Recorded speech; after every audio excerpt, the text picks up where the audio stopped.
What's really going on with Palantir? Just a few months ago, this stock was riding high, with investors convinced it could become the face of artificial intelligence and government data contracts.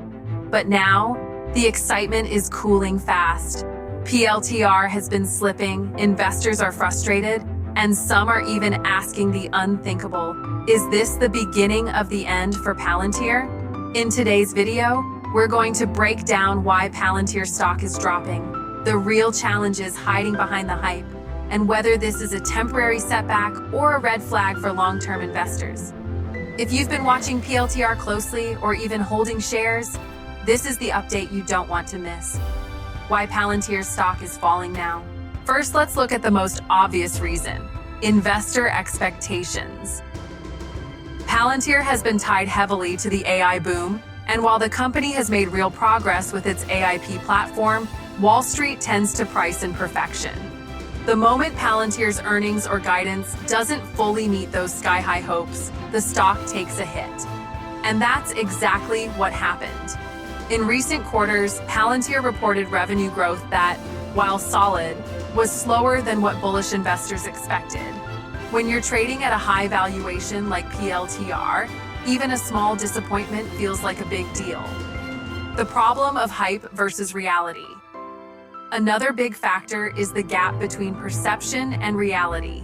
Many people think of Palantir as a pure AI company, but in truth, its business still leans heavily on government contracts. These deals can be lucrative, but they're also unpredictable, slow to develop, and dependent on political cycles. Private sector adoption is growing, yes, but not at the explosive rate many expected when the AI mania first pushed Palantir's stock higher. That mismatch between what investors thought would happen and what's actually happening is one of the main reasons PLTR keeps pulling back. Valuation concerns. Let's talk about valuation. Palantir stock has often traded like a high-growth tech company, with price-to-sales ratios far above the industry average.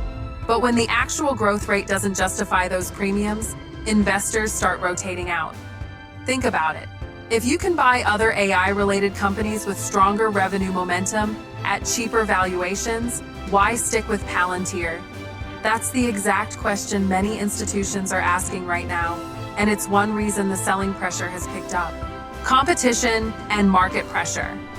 Palantir also isn't alone in this race. Big tech players like Microsoft, Google, and Amazon are investing billions into AI tools, analytics, and cloud solutions.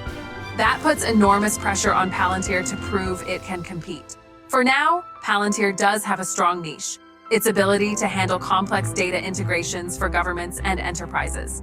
But the competition is heating up fast, and if Palantir doesn't show more visible wins outside of its usual contracts, investors may continue to doubt its long-term growth story.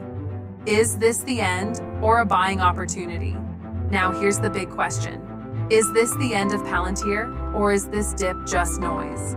Some argue that the company is still in a great position long-term. Its software is sticky, meaning once customers adopt it, they rarely leave.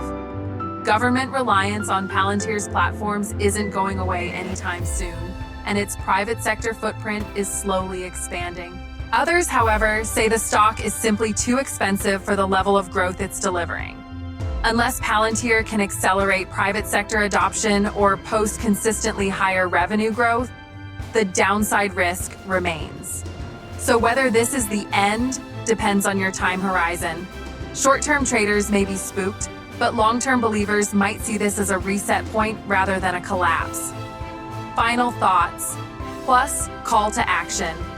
At the end of the day, Palantir's story is far from over, but the road ahead won't be smooth. PLTR needs to prove that it can deliver consistent growth, expand beyond government contracts, and justify the premium valuation Wall Street has given it. So now I'll turn it over to you. Do you think Palantir is just going through growing pains, or are we seeing the start of a bigger decline? Drop your thoughts in the comments below. I'd love to hear your take. And if you found this breakdown helpful, make sure to hit that like button, subscribe to the channel, and turn on notifications so you don't miss future updates on Palantir and other big market stories.